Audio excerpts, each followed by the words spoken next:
ఆర్థిక మంత్రి పయ్యావుల కేశవ్ ప్రవేశపెట్టిన పూర్తి స్థాయి బడ్జెట్ గురించి మరింత సమాచారం మా ప్రతినిధి గాలిబ్ అందిస్తారు.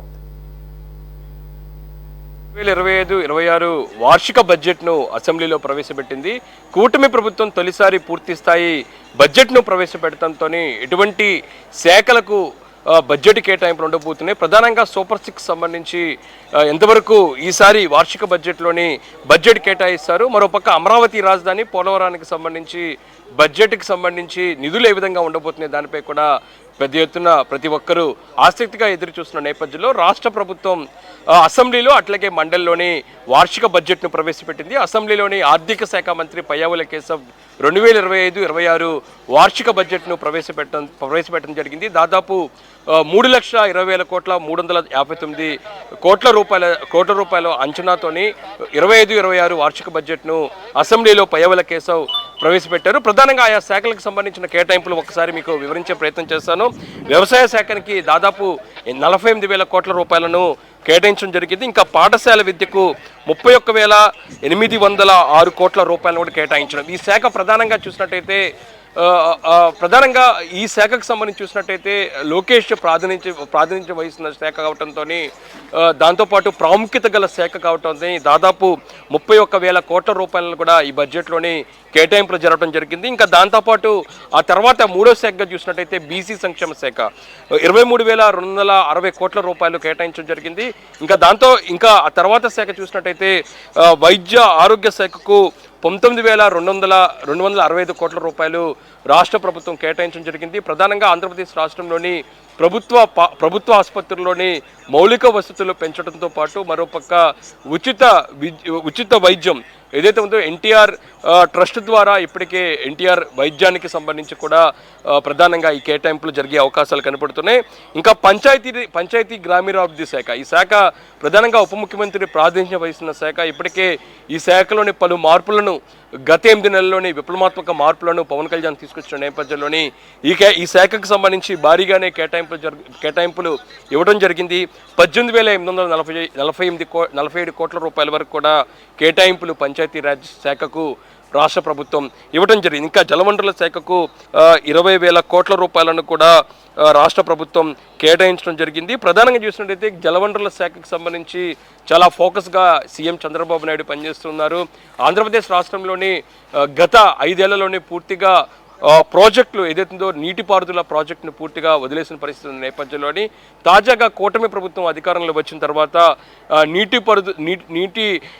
నీటిపారుదల ప్రాజెక్టులకు సంబంధించి కూడా పూర్తి స్థాయిలో ఫోకస్ పెట్టడం జరిగింది. ప్రధానంగా పోలవరానికి మరింతగా నిర్మాణ పనులు వేగంగా ముందుకు తీసుకెళ్లే దిశగా కూడా సీఎం చంద్రబాబు ఫోకస్ పెట్టారు. ఈ నేపథ్యంలోనే భారీగానే జలవనరుల శాఖకు దాదాపు 18,000 కోట్ల రూపాయల వరకు కూడా 25 వార్షిక బడ్జెట్లోని కేటాయింపులు ఇవ్వడం జరిగింది. పురపాలక శాఖకు 13,862 కోట్ల రూపాయలు కూడా బడ్జెట్ కేటాయింపులు జరగడం జరిగింది. ఇంకా ఇంధన శాఖకు 13,600 కోట్ల రూపాయలు ఆర్థిక శాఖ కేటాయించడం జరిగింది. ఇంకా వ్యవసాయ శాఖ చాలా కీలకమైన శాఖ. ఖచ్చితంగా తమ ప్రభుత్వం వ్యవసాయానికి పెద్దపీట వేస్తుంది అనేది మాత్రం కూటమి ప్రభుత్వం చెప్తుంది. అందులో భాగంగానే ఇటీవల మిర్చి రైతులకు సంబంధించి గిట్టుబాటు ధర కోసం పెద్ద ఎత్తున రోడ్డు మీదకి వచ్చి ఆందోళన చేస్తున్న నేపథ్యంలో నేరుగా సీఎం చంద్రబాబే ఢిల్లీ వెళ్ళటం, వ్యవసాయ శాఖ మంత్రితో మాట్లాడి గిట్టుబాటు ధరను పెంచే దిశగా కూడా చర్యలు తీసుకున్న నేపథ్యంలోని తాజాగా రాష్ట్ర ప్రభుత్వం తొలి పూర్తి స్థాయి బడ్జెట్లోని దాదాపు వ్యవసాయ శాఖకు పెద్ద ఎత్తున కేటాయింపులు జరగడం జరిగింది. వ్యవసాయం దానితో పాటు అనుబంధ సంఘాలకు 48,000 కోట్ల రూపాయలను కూడా కేటాయించిన పరిస్థితి స్పష్టంగా కనపడుతుంది. ఇంకా సాంఘిక సంక్షేమ శాఖకు 10,909 కోట్ల రూపాయలు కేటాయించారు. ఇంకా దాంతోపాటు ఆర్థికంగా వెనుకబడిన సంక్షేమ శాఖకు దాదాపు 10,619 కోట్ల రూపాయలు కేటాయించడం జరిగింది. ఇంకా రవాణా శాఖకు 8,785 కోట్ల రూపాయలను కూడా రాష్ట్ర ప్రభుత్వం కేటాయించింది. అంటే ఓవరాల్గా శాఖలకు సంబంధించి నిధుల కేటాయింపులు పరిస్థితిని మనం ఇప్పటి వరకు చూసాం. ఇంకా దాంతోపాటు రాష్ట్ర ప్రభుత్వం ప్రధానంగా చూసినట్టయితే కీలకమైన నిర్మాణాలు అభివృద్ధికి సంబంధించి ఎటువంటి చర్యలు తీసుకోబోతున్నారు అనేది మాత్రం పూర్తి స్థాయిలో వార్షిక బడ్జెట్లోని కేటాయింపులు జరగడం జరిగింది. ప్రధానంగా అమరావతి నిర్మాణానికి 6,000 కోట్ల రూపాయలను కూడా కేటాయించడం జరిగింది. ఏదైతే ఉందో గత 5 ఏళ్లలోని వైసీపీ హయాంలోని పూర్తిగా అమరావతిని నిర్వీర్యం చేయడం జరిగింది. అమరావతిలోని ఒక్క అడుగు అభివృద్ధి కార్యక్రమాలు కూడా చేపట్టలేదు. 2014-19 వరకు ఏ విధంగా జరిగిందో అమరావతికి సంబంధించిన నిర్మాణ పనులు అంతవరకే జరిగిన పరిస్థితి కనపడుతుంది. పూర్తి స్థాయిలో అమరావతిలోని ఫారెస్ట్ ల్యాండ్గా అయిన పరిస్థితి కనపడుతుంది. ఎక్కడికెక్కడ చెట్లు పెరిగిపోయిన పరిస్థితి ఉన్న నేపథ్యంలోని కూటమి ప్రభుత్వం అధికారంలోకి వచ్చిన తర్వాత పూర్తి స్థాయిలోని అమరావతి నిర్మాణం మీద ఫోకస్ పెట్టింది. వెంటనే జంగిల్ క్లియరెన్స్ చేయటం, ఆ తర్వాత నిర్మాణాలకు సంబంధించి ఎంతవరకు జరిగాయి, ఎంతవరకు నిర్మాణాలు చేపట్టాలి, ప్రాతినిధ్యం వహించి ఏదైతుందో ప్రధానంగా నిర్మాణాల్లోని ఏ నిర్మాణాలు ఎంతవరకు జరిగే దానిపై కూడా ఇప్పటికే రాష్ట్ర ప్రభుత్వం ఒక రిపోర్ట్ కూడా సిద్ధం చేసిన నేపథ్యంలోనే త్వరలోనే అమరావతి రాజధానిలోని నిర్మాణ పనులకు సంబంధించి ఒక ముందడుగు జరగబోతుంది. అందులో భాగంగానే ఇప్పటికే టెండర్ల ప్రక్రియ పూర్తయింది. టెండర్లు ఫైనల్ చేసిన తర్వాత ఈ నెలాఖరు ఏదైతుందో మార్చి చివరిలోని అమరావతి నిర్మాణ పనులు శరవేగంగా రాష్ట్ర ప్రభుత్వం ప్రారంభిస్తున్న నేపథ్యంలోనే అమరావతి నిర్మాణానికి తొలి బడ్జెట్లోనే 6,000 కోట్ల రూపాయలను కూడా రాష్ట్ర ప్రభుత్వం కేటాయించడం జరిగింది. ఇంకా రహదారుల నిర్మాణం దాదాపు 4,220 కోట్ల రూపాయలను కూడా రాష్ట్ర ప్రభుత్వం కేటాయించడం జరిగింది. ఎందుకంటే గత ప్రభుత్వ హయాంలో పూర్తిగా రోడ్లన్నీ కూడా గుంతలు పానే పరిస్థితి కనపడుతుంది. దాంతోపాటు ప్రధానంగా గ్రామీణ ప్రాంతాల్లోని తీవ్రమైన ఇబ్బందులు పాలైన పరిస్థితి ఉన్న నేపథ్యంలోనే ముందు నుంచే కూటమి ప్రభుత్వం రహదారుల అభివృద్ధికి ఫోకస్ పెట్టింది. అందులో భాగంగానే ఆ రహదారుల నిర్మాణానికి 4,220 కోట్ల రూపాయలను కూడా రాష్ట్ర ప్రభుత్వం కేటాయించడం జరిగింది. ఇంకా దాంతోపాటు మచిలీపట్నం, భావనపాడు, కృష్ణపట్నం, రామాయపట్నం, అలాగే భోగాపురం పోర్టులకు, దాంతోపాటు విజయవాడ విమానాశ్రయానికి 605 కోట్ల రూపాయలు కేటాయించడం జరిగింది. ఇంకా రతన్ టాటా ఇన్నోవేషన్ హబ్కు 10 కోట్లు, real time governance society CM call centre కోసం 101 కోట్ల రూపాయలను కూడా రాష్ట్ర ప్రభుత్వం కేటాయించడం జరిగింది. ఎన్టీఆర్ భరోసా కోసం ఏదైతుందో పెన్షన్ ద్వారా ఇప్పటికే రాష్ట్ర ప్రభుత్వం ఎన్టీఆర్ భరోసా ద్వారా ఇస్తున్న నేపథ్యంలో 27,518 కోట్ల రూపాయలు, ఆదరణ పథకం కోసం 1000 కోట్లు, డొక్కా సీతమ్మ మధ్యాహ్న బడి భోజనం కోసం ఇది చాలా ప్రతిష్టాత్మకంగా రాష్ట్ర ప్రభుత్వం తీసుకోవడం జరిగింది. ఈ డొక్కా సీతమ్మ మధ్యాహ్న భోజనం పథకానికి సంబంధించి ఉప ముఖ్యమంత్రి పవన్ కళ్యాణ్ ఏదైతే ఉందో ఆయన చెప్పిన నేపథ్యంలోనే ఈ పేరు పెట్టడం జరిగింది. చాలా ప్రతిష్టాత్మకంగా ఈ కార్యక్రమానికి రాష్ట్ర ప్రభుత్వం ముందుకు తీసుకెళ్తున్న నేపథ్యంలో ఈ డొక్కా సీతమ్మ మధ్యాహ్న బడి భోజనం కోసం 3,486 కోట్ల రూపాయలను కూడా రాష్ట్ర బడ్జెట్లో కేటాయించడం. ఇంకా తల్లికి వందనం, ప్రధానంగా తల్లికి వందనానికి సంబంధించి సూపర్ 6లో చాలా కీలకమైన పథకం. ఈ పథకానికి సంబంధించి గత 8 నెలల పాటు అమలు చేయకపోవడంతోనే తీవ్రమైన రాష్ట్ర ప్రభుత్వానికి విమర్శలు వచ్చాయి.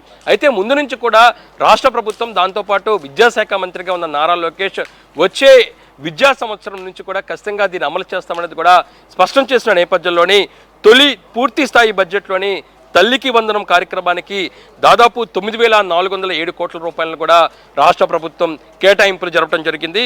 ఇంకా దాంతోపాటు దీపం 2.0 కోసం 2,601 కోట్ల రూపాయలను కూడా రాష్ట్ర ప్రభుత్వం బడ్జెట్లో కేటాయించారు. ఎందుకంటే దీపం పథకంకి ఇప్పటికే రాష్ట్ర ప్రభుత్వం అమలు చేస్తున్న సూపర్ 6లో భాగంగా అయితే ఈ పథకానికి మరింత నిధుల కోసం దాదాపు 2,600 కోట్ల రూపాయలు కూడా రాష్ట్ర ప్రభుత్వం కేటాయించడం జరిగింది. ఇంకా బాల సంజీవని ప్లస్ కోసం 11,063 కోట్ల రూపాయలు, మత్స్యకాల భరోసా కోసం 450 కోట్ల రూపాయలు. మత్స్యకార భరోసాకు సంబంధించి మత్స్యకారు ఏదైతుందో వేటకు వెళ్ళని నెలలోని ఖచ్చితంగా రాష్ట్ర ప్రభుత్వం వాళ్ళ కోసం ఎప్పటికప్పుడు మత్స్యకార భరోసా కోసం రుణాన్ని ఇస్తూ పరిస్థితి కనబడుతుంది. గత ప్రభుత్వంలో 10,000 రూపాయలు ఇస్తే ఇప్పుడు కూటమి ప్రభుత్వం మేనిఫెస్టోలో 20,000 రూపాయల వరకు కూడా బడ్జెట్ పెంచుతామనేది కూడా చెప్పిన నేపథ్యంలోని అందులో భాగంగానే ఈ తొలి వార్షిక ఇయర్లోని ఏదైతుందో 25-26లోని 10,000 నుంచి 20,000 రూపాయలు కూడా పెంచడం జరిగింది. అందులో భాగంగానే మత్స్యకాల భరోసా కోసం 450 కోట్ల రూపాయలు కూడా కేటాయించడం జరిగింది. ఇంకా ఎస్సీ ఎస్టీ బీసీ వర్గాల స్కాలర్షిప్ కోసం 337 కోట్ల రూపాయలు, స్వచ్ఛాంధ్ర కోసం 820 కోట్ల రూపాయలు, ఎస్టీలకు ఉచిత విద్యుత్కు 400 కోట్ల రూపాయలు కూడా రాష్ట్ర ప్రభుత్వం కేటాయించింది. ఇంకా మరో పథకం చూసినట్టయితే సూపర్ 6లోని అన్నదాత సుఖీభవన్ కూడా రాష్ట్ర ప్రభుత్వం త్వరలోనే ప్రారంభించబోతుంది. ఈ ఏడాదిలోనే ప్రధానంగా ఇప్పటికే చూసాము, ప్రధానంగా తల్లికి వందనానికి దాదాపు 9,400 కోట్ల రూపాయలు కేటాయిస్తే మరోపక్క అన్నదాత సుఖీభవ కోసం దాదాపు 6,300 కోట్ల రూపాయలను కూడా బడ్జెట్లోనే కేటాయించారు.